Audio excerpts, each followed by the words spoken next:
नमस्कार, आप देख रहे हैं न्यूज मैनमैक्स। मैं हूं आपके साथ निवेदिता राठौर। आइए रुक कर लेते हैं आज की मुख्य खबरों की ओर। मध्य प्रदेश की राजधानी भोपाल में जहां एक और विधानसभा चुनाव तो समाप्त हो गए हैं, पर चुनाव में किए गए प्रचार प्रसार को लेकर आज भी निरंतर विरोध जारी है।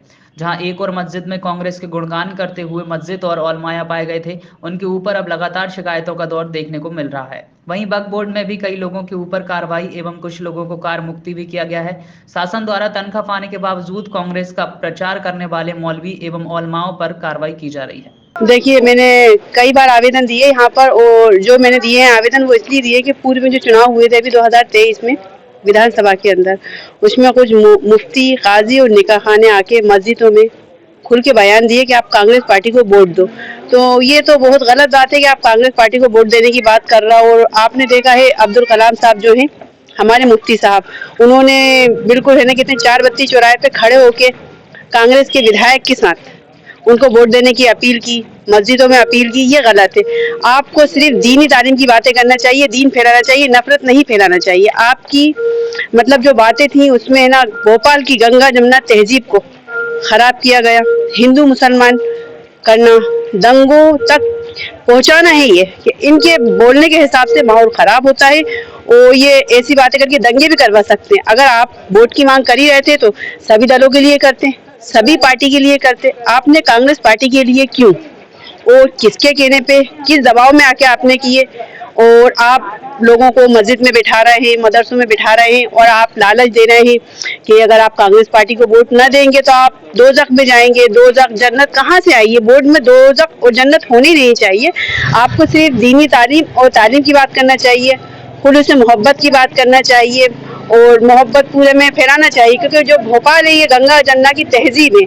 आपने तमाम ऐसी बातें करके हिंदू मुसलमान को बिल्कुल भड़कावा करा है, लड़ाइयों का प्रयोग किया है कि इस हिसाब से अगर आप इस बोल रहे हैं तो इसमें इंसान जो है वोट नहीं दे पाया, सिर्फ कांग्रेस पार्टी को ही वोट दिए और अन्य दलों को नहीं। और इनको अगर बात करना थी सभी दलों को करना थी, क्योंकि बहुमत तो वोट देना तो सबका अधिकार है। आप बात करते हुए कहते आप सभी दलों को जिसका दिल चाहे आप उसको दो, लेकिन उन्होंने सिर्फ कांग्रेस पार्टी का ही प्रचार किया, उसी को वोट देने की अपील की है। जी, मैंने जब भी खुल के विरोध किया था और मैं कम से कम ये तीसरी बार मसाजिद कमेटी में एप्लीकेशन लेके आई हूँ उन पे जल्दी से जल्दी कार्रवाई हो और इनके ऊपर जल्दी से जल्दी कार्रवाई, ऐसे लोगों को पद से हटा दिया जाए। अभी जैसे अंदर से जानकारी प्राप्त हुई है कि कुछ लोगों को कार्य मुक्त कर दिया गया है और आपका कहना है कि अभी उन पर कार्रवाई और जल्द से जल्द हो, तो क्या वजह है? वजह यह है कि मुफ्ती साहब ने पूरे निकाह खां को बिठा के और जो मुफ्ती हैं आलिम उनको बिठा के कहा कि आप जाइए मस्जिदों में ऐलान करिए और कांग्रेस को वोट दीजिए। सबसे के दौरान आपने इनका विरोध किया था क्या? जी, मैंने इनका कोई विरोध नहीं किया। मैंने तो देखा था कि किस हिसाब से काम कर रहे हैं क्या है, लेकिन जब मस्जिदों में लोग नमाज पढ़ने गए मुझे आके बताया कि ये कांग्रेस के विधायक के लिए वोट मांग रहे हैं और किसी का नहीं कहना, अन्य पार्टी का नहीं कहना है। और मुझे गुप्त सूत्रों द्वारा पता चला कि ये कांग्रेस के लिए वोट मांग रहे हैं और किसी के लिए नहीं मांग रहे हैं और अल्लाह का वास्ता, नबी का वास्ता, एक मुसलमान भाई है उन्हीं को वोट दो। ये गलत था इनका कहना, क्योंकि ये कांग्रेस के ही लिए मांग रहे थे और दल के लिए भी मांगते और पार्टी के लिए भी कहते तो मुझे खुशी होती। लेकिन ऐसे लोगों को सिर्फ दीन की और तालीम की बातें करना चाहिए, राजनीतिक मंच पे नहीं आना चाहिए। जो चुनाव के बाद आंकड़े निकल के आए थे 84% वोट मुस्लिम का कांग्रेस को गया था, यही वजह रही है? जी हाँ, यही वजह रही है 84% वोट की, क्योंकि मदरसों में और मस्जिदों में बयान किए गए हैं। देखिए, हमारे पास अभी कुछ दिन पहले भी शिकायतें आई थी मुफ्ती साहिबान के संबंध में, निकाहों के संबंध में। उसमें से कार्रवाई की गई है उन पर और कार्रवाई करके बाद लोगों को कार्य मुक्त भी कर दिया गया है। इसी साथ मुफ्ती अब्दुल कलाम साहब कासमी, रईस अहमद कासमी और दानिश परवेज़, अजमत शाह मक्की, इन सब की शिकायतें आई थी। आज भी हमें शिकायत प्राप्त हुई है।